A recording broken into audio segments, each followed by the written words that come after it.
Une route, c'est pas si simple que ça. Quand on circule sur la chaussée, on se pose pas la question. On circule sur un revêtement et on se pose pas la question qu'il y a en dessous. On fait pas une autoroute comme on fait un chemin communal et inversement.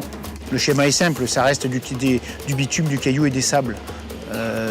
Mais après, c'est plus complexe. C'est toute une installation, c'est toute une industrie.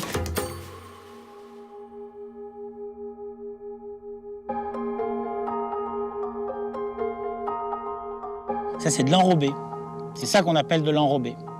L'enrobé, c'est un mélange de cailloux, de bitume et de filaire. Et c'est un mélange qui est parfaitement mélangé, qui est homogène et qui, une fois refroidi, a cet aspect-là, qui est relativement lisse et qui permet d'avoir une circulation très confortable. Ça se fabrique en usine. Les usines d'enrobé produisent le revêtement de la majorité des routes. Elles sont construites au plus près des zones en plein développement.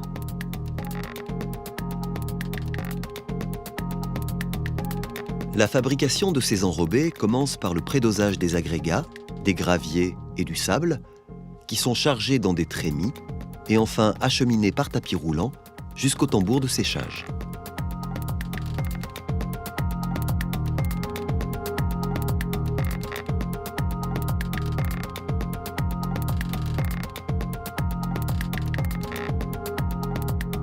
Les sables et graviers sont chauffés dans un tambour rotatif à l'aide d'un brûleur généralement à gaz pour évacuer l'humidité résiduelle et porter la température à 150 degrés.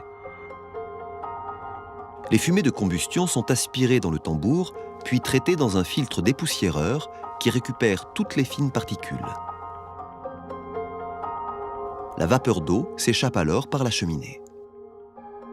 Les matériaux secs et chauds sont enlevés par un élévateur à godet jusqu'au sommet de la tour d'enrobage.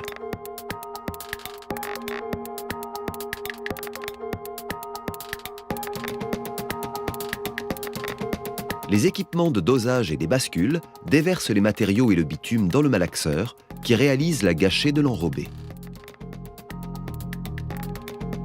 Le mélange est alors emmené jusqu'au trémies de stockage où les camions viennent le récupérer avant de passer à la pesée et d'aller alimenter un finisseur sur la future route.